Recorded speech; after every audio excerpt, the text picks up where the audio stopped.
ഇപ്പം ഞാൻ പാടിയ യേശുവൻ അടിസ്ഥാനം എന്ന് പറയുന്ന പാട്ട് എല്ലാ ആത്മീയ മക്കളെയും അല്ലാത്ത എല്ലാ മനുഷ്യരെയും എല്ലാ മക്കളെയും സ്പർശിച്ചെന്ന് എനിക്കറിയാം. വേറൊരു പാട്ട് എന്നെ ആശ്വസിപ്പിക്കാനായിട്ട് ഞാൻ പാടും. ക്രൂശിൽ നിന്നും പാഞ്ഞൊഴുകിയിടുന്ന ദൈവസ്നേഹത്തിൻ വൻകൃപയെ ഒഴുകി ഒഴുകി അടിയനിൽ പെരുകേണമേ.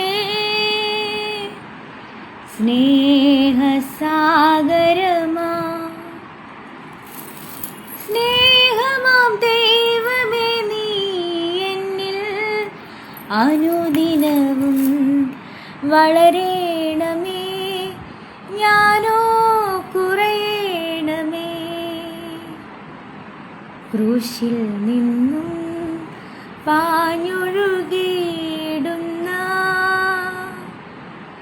ദൈവസ്നേഹത്തിൻ വൻകൃപയെ ഒഴുകി ഒഴുകി അടിയനിൽ പെരുകേണമേ. സ്നേഹസാഗരമാ. ഞാൻ കിടന്നുകൊണ്ട് പാടുന്ന എന്നാന്ന് ചോദിച്ചാൽ എനിക്ക് എഴുന്നേക്കാൻ വയ്യാത്തതുകൊണ്ടാണ്. കീമോ സ്റ്റാർട്ട് ചെയ്തു. അപ്പോൾ എനിക്ക് എഴുന്നേക്കാൻ തന്നെ നിൽക്കാനുള്ള ജീവൻ എനിക്കില്ല. ചേച്ചിയാണ് പിടിച്ച് എഴുന്നേൽപ്പിക്കുന്നത്, ഫുഡ് തരുന്നതുമെല്ലാം കേട്ടോ. അതുകൊണ്ടാണ് എല്ലാവരുടെയും പ്രാർത്ഥന ചോദിക്കുന്നു. എനിക്ക് നല്ല ധൈര്യമുണ്ട് ഞാൻ തിരിച്ചു വരുമെന്ന്. ഓക്കേ.